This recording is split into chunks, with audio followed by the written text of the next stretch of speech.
আসসালামু আলাইকুম। আমি Ilias Hasan. Perfect math YouTube channel ও ফেসবুক পেজের পক্ষ থেকে আপনাদের জানাই স্বাগতম। আপনারা যারা ১৯তম শিক্ষক নিবন্ধন পরীক্ষায় অংশগ্রহণ করতে চান, তাদের জন্য আজকে আমি স্কুল পর্যায়ের গণিত সহকারী শিক্ষক যে লিখিত সিলেবাসটা আছে তার পর্যালোচনা ও মানবন্টন নিয়ে কথা বলবো ইনশাল্লাহ। আমরা জানি সাধারণত নিবন্ধন পরীক্ষাটা ৩টা পর্যায়ে হয়ে থাকে: প্রিলি, রিটেন এবং ভাইভা। তো প্রিলির ১০০ মার্কের যদি ৪০ মার্ক আপনি ক্যারি করতে পারেন, সেক্ষেত্রে আপনি ভাইবার জন্য কৃতকার্য হবেন। রিটেনের জন্য কৃতকার্য হবেন। এখন এই রিটেনের যে ১০০ মার্ক লিখিত সিলেবাসের, তো এই ১০০ মার্কে এনটিআরসি সাধারণত 4টা ভাগে ভাগ করছে: ক, খ, গ এবং গ বিভাগ। তো এই ক বিভাগের যে বীজগণিত অংশ, এখান থেকে 25 মার্কের প্রশ্ন হবে, জ্যামিতি থেকে 25 মার্ক, ক্যালকুলাস থেকে 25 মার্ক এবং সাধারণ অন্তরীকরণ সমীকরণ এখান থেকে 25 মার্কের, মোট 100 মার্কের প্রশ্ন করবে লিখিত পরীক্ষায়। তো আমি আপনাদেরকে এই বিষয়টি আজকে ধারণা দেবো যে বীজগণিতের অংশে যে 25 মার্ক যে প্রশ্নটা করবে, এটা কোন বই থেকে কোন কোন চ্যাপ্টারের উপর প্রশ্ন করা হবে এবং জ্যামিতি থেকে কোন বই থেকে কোন কোন চ্যাপ্টারের উপর, এগুলো নেওয়ার কথা বলবো। তো চলুন ক্লাসটা শুরু করি। প্রথমে হচ্ছে ক বিভাগ।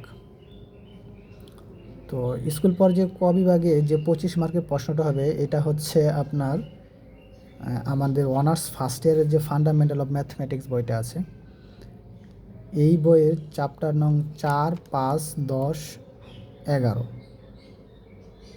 যেমন 4 আর 5 হচ্ছে বাস্তব সংখ্যা অসমতা, 10 হচ্ছে বীজগণিতিক ধারার যোগফল, আর 11 নম্বর চ্যাপ্টারটা হচ্ছে আপনার ত্রিকোণমিতিক ধারার যোগফল।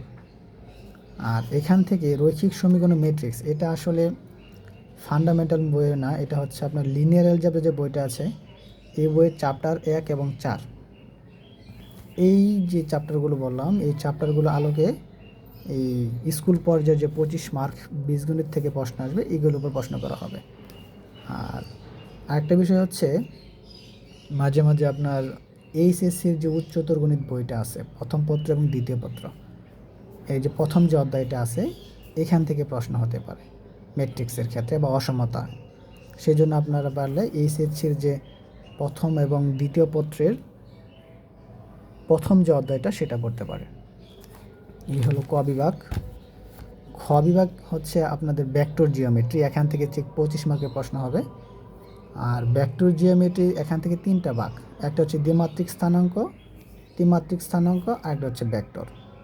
তো দ্বিমাত্রিক স্থানাঙ্ক ও ত্রিমাত্রিক স্থানাঙ্ক হলো চ্যাপ্টার 1, 2, 3। আর ভেক্টর হলো সমতল ও শূন্য ভেক্টর যে প্রয়োগ যে চ্যাপ্টারগুলো আছে, যেমন 11 এবং 12, এই 5টা চ্যাপ্টার থেকে মোট 25 মার্কের প্রশ্ন হয়ে থাকবে এই ভেক্টর জিওমেট্রি থেকে। ঘ বিভাগ হচ্ছে ক্যালকুলাস 1, আমাদের অনার্স ফার্স্ট ইয়ারের যে ক্যালকুলাস 1 বইটা আছে, এখান থেকে মোট 25 মার্কের প্রশ্ন হবে।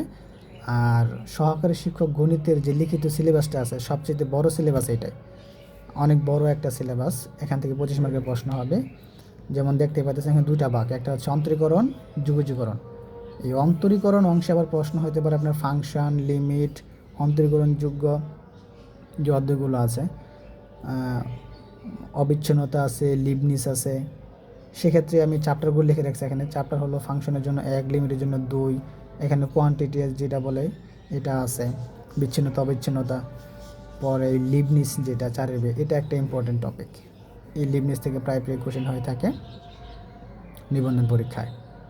আর যুগজীকরণ, এই যুগজীকরণ আবার 2টা পার্ট হতে পারে, একটা হচ্ছে অনির্দিষ্ট যুগজ, একটা হচ্ছে নির্দিষ্ট যুগজ। এই অনির্দিষ্ট যুগজের জন্য আপনাদের চ্যাপ্টার পড়তে হবে 10, 11, 12, 13, 14। আর এগুলো অনেক সময় বেসিক লেভেলের কোশ্চেনও হয়ে থাকে, যেমন আপনার ইন্টারমিডিয়েটের যে বইটা আছে, সেখান থেকে ইন্টিগ্রেশন যে চ্যাপ্টারটা আছে, ওইটা পড়তে পারেন। উচ্চতর গণিত প্রথম পত্রের যে চ্যাপ্টারটা, ওটা পড়তে পারেন। আর তারপর হচ্ছে নির্দিষ্ট যুগজ। এই নির্দিষ্ট যুগজের চ্যাপ্টার 16 এ বি আর ক্ষেত্রফল থেকে প্রশ্ন আসতে পারে। এই ক্ষেত্রফল, এটা একটা ইম্পর্টেন্ট টপিক, এখান থেকে প্রায় ঘুরে ফিরে প্রায় একই টাইপের কোশ্চেন হয়ে থাকে, তো এটাকে ভালোভাবে করতে হবে। এই হলো গ বিভাগ, এখান থেকে 25, এই হলো 75 মার্ক। আর লাস্টে যে বিভাগটা হচ্ছে আমাদের, সেটা হচ্ছে ঘ বিভাগ। এটা হচ্ছে অর্ডিনারি ডিফারেনশিয়াল ইকুয়েশন, এই বইটা থেকে প্রশ্ন হয়ে থাকে সাধারণত। আর হচ্ছে আপনার মেথড অফ অ্যাপ্লাইড ম্যাথমেটিক্স, এই দুইটা মিলে মোট 25 মার্কের একটা প্রশ্ন হবে। তো অর্ডিনারি ডিফারেনশিয়াল ইকুয়েশন এটা বইতে তো অনেক বড়, তো যেখান থেকে প্রশ্ন হয় আমি সাধারণত সেই চ্যাপ্টারগুলো দাগায় রাখছি, যেমন চ্যাপ্টার 1, 2-এর এ, 2-এর বি, 4-এর সি, 4-এর ডি এবং 4-এর এই চ্যাপ্টারগুলো পড়লেই সহকারী শিক্ষকের জন্য হয়ে যাবে আশা করি। আর মেথড অফ অ্যাপ্লাইড ম্যাথমেটিক্স এই বইটার মাত্র 2টা চ্যাপ্টার আছে, চ্যাপ্টার থেকে প্রশ্ন হয়, একটা হলো ফুরিয়ার সিরিজ আর একটা হচ্ছে ল্যাপ্লাস ট্রান্সফর্ম। এই 2টা টপিকের উপর ভিত্তি করে এখান থেকে 25 মার্ক, এই 25 মোট 100 মার্কের উপর পরীক্ষা হবে সহকারী শিক্ষক গণিতের জন্য। আশা করি আপনারা ক্লাসটি বুঝতে পারছেন। আমি এই যে সিলেবাসটা লিখছি এখানে, ঠিক এরই ধারাবাহিকতায় আমার এই যে ইউটিউব চ্যানেলটা আছে পারফেক্ট ম্যাথ আর ফেসবুক পেজ, এখানে আমি ধারাবাহিকভাবে ক্লাস দিয়ে যাব। প্রথমে বীজগণিত, তারপরে আপনার জ্যামিতি, ক্যালকুলাস, এগুলো সাধারণ সমীকরণ, এইগুলো আমি ধারাবাহিক দিয়ে যাব।